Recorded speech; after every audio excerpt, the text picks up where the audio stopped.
memperagakan bagaimana cara mengidentifikasi asam dan basa. Itu bisa dengan cara indikator alami yang bisa kalian lihat nanti di handout, dan ada yang menggunakan dengan alat-alat praktikum yang sudah ibu siapkan ini. Nah, hari ini ibu akan memperagakan bagaimana cara mengidentifikasi asam dan basa.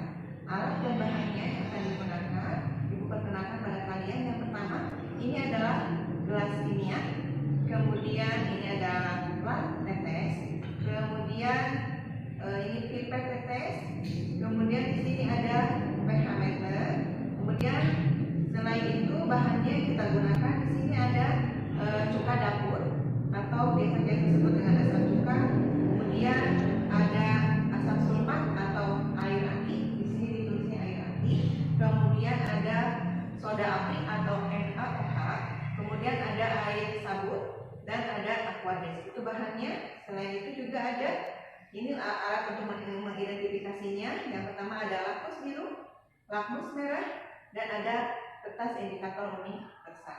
Kemudian ada fenolphthalein. Bagaimana cara menggunakannya nanti kita bisa lihat di praktikum yang akan ibu peragakan. Akan ibu demonstrasikan, kalian simak dan nanti kalian perhatikan hasil dari tabel hasil pengamatan. Jadi nanti kalian tugasnya adalah tinggal mengisi tabel hasil pengamatan. Yang pertama adalah kita akan menggunakan akan mengecek kelima larutan ini dengan menggunakan kertas lakmus. Kemudian selanjutnya larutan yang kelima ini akan kita gunakan namanya dicek dengan fenolphthalein. Kemudian nanti hanya kita ukur dengan menggunakan kertas indikator universal dan dengan menggunakan pH digital. Baru kita simpulkan nanti larutan tersebut asam atau basa. Nah, sekarang kita mulai dulu dengan kertas lakmus. Di situ ada cuka. Ini kertas lakmus merah. Kita gunakan kertas lakmus merah dulu.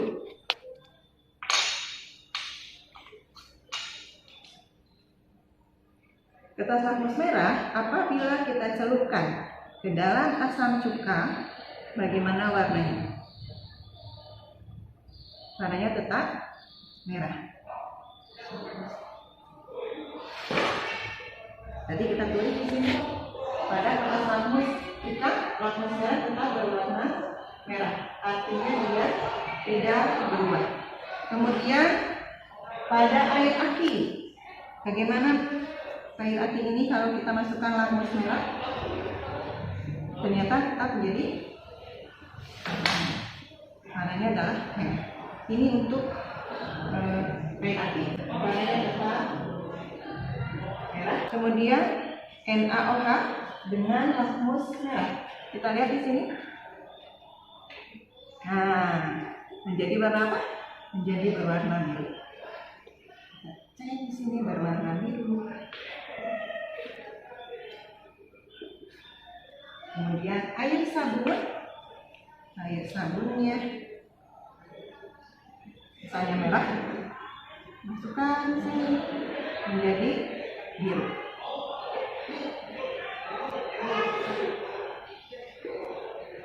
Kemudian aquades. Nah, tetap berwarna merah. Lakmus merahnya tetap berwarna merah. Sekarang dengan menggunakan lakmus biru. Lakmus birunya kita ambil dan kita celupkan ke asam cuka. Warnanya tadi biru, masukkan ke dalam asam cuka. Bagaimana warnanya? Ternyata menjadi berwarna merah. Di sini menjadi merah. Kemudian air aki. Air aki atau asam sulfat. Nah, asalnya biru menjadi merah.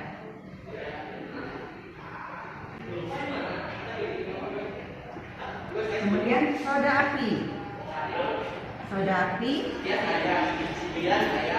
asalnya lakmusnya biru, kita masukkan ke dalam NaOH, ternyata warnanya tidak berubah, tetap di biru. Kita tulis di sini menjadi biru.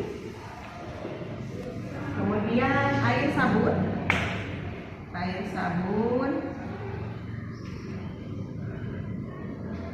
Nah, ini tetap biru.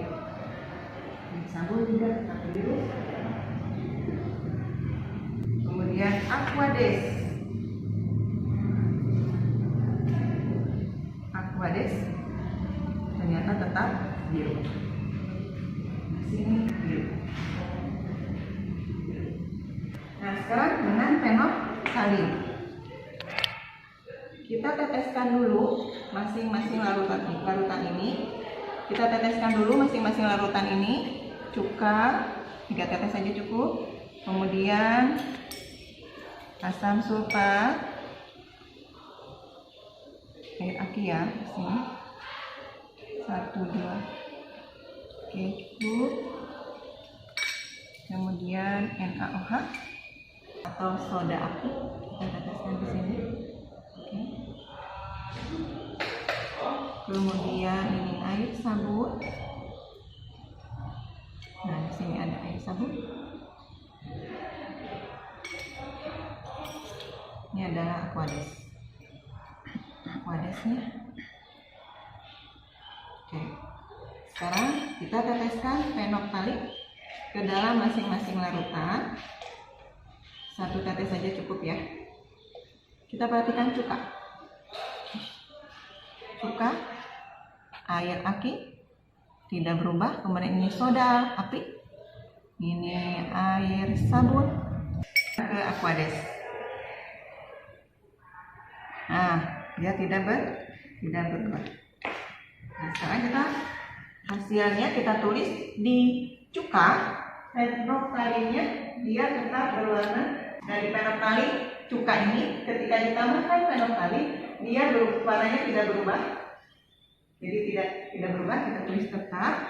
Kemudian di dalam air aki, ini air aki juga tetap tidak berubah.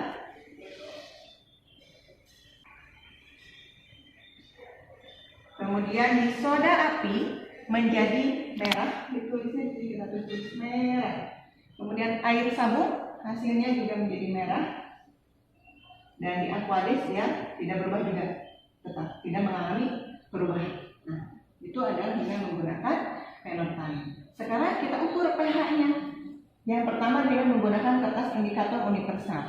Jadi bisa kalian bisa melihat bagaimana cara menggunakan kertas indikator universal ini.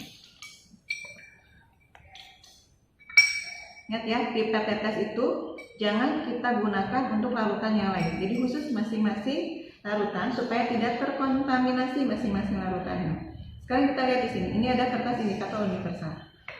Pada kertas indikator universal ini ada alamatnya. Kita masukkan ke dalam asam cuka. Lihat ya perubahan warnanya. Rasanya seperti ini. Masukkan ke dalam cuka. Nah, ada perubahan warna kan? Kalian bandingkan dengan sebelum dimasukkan ke dalam larutan cuka tadi. Ini sebelum, yang kanan, yang ini yang kiri sudah dicelupkan ke dalam cuka. Sekarang kita ukur pH-nya, yaitu dengan menyamakan, ya, waktu jadi apa kotaknya dan jadi terbaliknya begini. Kita lihat di sini mana sih kotak-kotak warna yang sesuai. Nah, kita lihat di sini, ini ternyata yang menurut Ibu adalah di posisi 2. Ya, di posisi 2. Berarti pH-nya asam cuka ini adalah 2. Jadi di sini kita tulis pH-nya adalah 2. Kemudian air aki, lakukan hal yang sama. Air aki, nah ini adalah asam sulfat. Lihat ya, ini sebelum dicelupkan kita masukkan ke dalam asam cuka. Nah, lihat perubahan warnanya. Kita samakan di sini, ternyata kurang lebih ke posisi yang ini ya, ke yang 1. Berarti pH-nya adalah 1. Berarti dia sangat asam. Ini pH-nya 1. Kemudian soda api. Soda api ini ya, kita masukkan di sini. Nah, perubahan warnanya kita lihat di sini di pH sampai 7 tidak ada yang sama tuh. Karena kotak yang ketiganya berwarna merah. Berarti kita harus balik posisinya. Ini kita lihat ada ungu, agak keunguan, hijau. Yang ini masih hijau, ini merah. Nah, menuju ke sini ya. Nah, lebih tepat ke sini nih, ke angka 13. Berarti pH-nya adalah 13.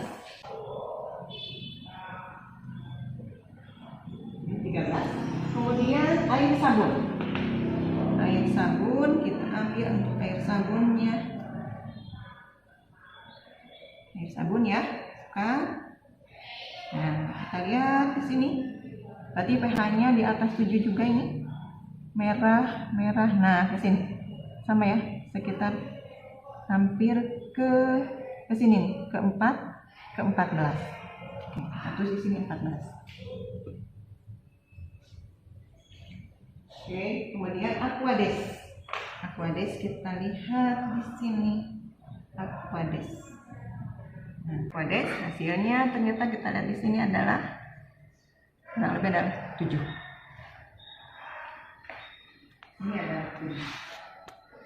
Kita gunakan dengan itu cara identifikasi dengan menggunakan kertas indikator universal. Sekarang kita cek dengan pH digital. Nah, ini pH digital. Oke. Caranya kita on-kan di bagian atas. Oke, di sini ada angka-angka, nanti kita siapkan dulu sampai semua netral. Nah, kalau udah netral baru kita masukkan ke setiap larutan. Pertama adalah asam cuka. Oke, sekarang kita lihat berapa pH-nya. Ibu lihat ya, situ adalah 2,1. Kita tulis di situ 2,1. Ini adalah 2. Tadi ada perubahan menjadi 1,7 juga bisa digunakan. Nah, setelah selesai, jangan langsung kalian masukkan ke larutan yang selanjutnya. Tapi ini harus dibilas dulu karena nanti bisa terkontaminasi. Kita bersihkan dulu. Ini adalah isinya air keran ya, air keran biasa. Kemudian kita keringkan, baru kita masukkan ke dalam asam cuka. Dicek 0,8.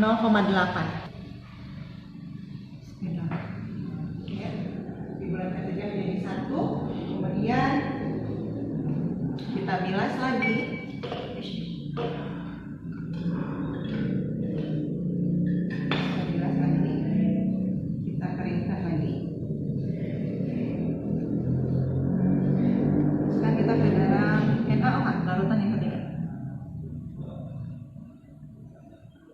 Oke, kita lihat di sini 11,9, 11,8 ada perubahan 13.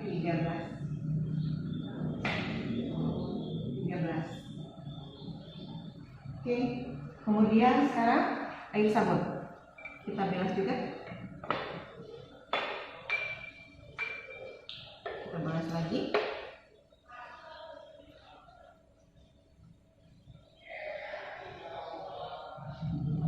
Kita masukkan ke dalam air sabun. Oke, kita lihat kita lihat di situ air sabun ada 14,8. Kita bilas lagi, kita bilas lagi. Kita bersihkan. Ini adalah Aquades. Aquades di situ sekarang menjadi ini adalah 7. Itu langkah yang terakhir kita simpan di sini ya. Jadi dari hasil data ini kita bisa menyimpulkan larutan mana saja yang bersifat asam dan larutan mana saja yang bersifat basa serta adakah yang bersifat netral. Kita lihat di sini cuka. Di dalam kertas lakmus merah tetap merah, di lakmus biru juga tetap di lakmus biru berubah menjadi kayak kita lihat di sini hasilnya pada kertas lakmus merah, cuka lakmus merahnya tetap merah, kemudian di lakmus biru menjadi merah. Artinya di sini cuka ini bersifat asam. Kenapa? Karena memerahkan lakmus biru. Kemudian di dalam fenolftalein tidak berubah, tetap tadi sudah di slide yang sudah awal tadi dikatakan bahwa fenolftalein itu untuk mengidentifikasi larutan yang bersifat basa. Jadi pada asam dia tidak mengalami perubahan warna. Dengan menggunakan pH-nya di sini kertas indikator universal pH-nya 2.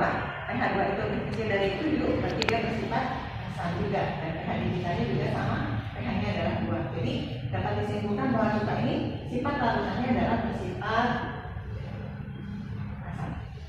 Kemudian Untuk air aki juga sama di sini, lakmus merah tetap merah, lakmus biru berubah menjadi merah. Jadi kalau asalnya lakmusnya biru berubah menjadi merah, berarti larutan tersebut bersifat asam. Kemudian fenolftalin ini juga tetap tidak mengalami perubahan. pH-nya dengan menggunakan kertas indikator universal, pH-nya 7, dengan menggunakan pH digital, pH-nya 1. Berarti di sini pH-nya lebih kecil dari 7, maka berarti larutannya air aki ini bersifat asam.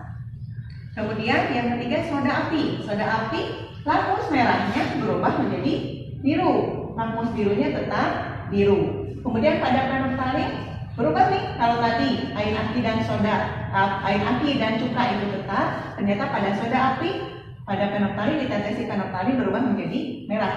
Dan pH-nya untuk menggunakan kertas indikator universal itu 13, dengan pH digital pH-nya menjadi 13. Berarti ini di atas 7, berarti dia bersifat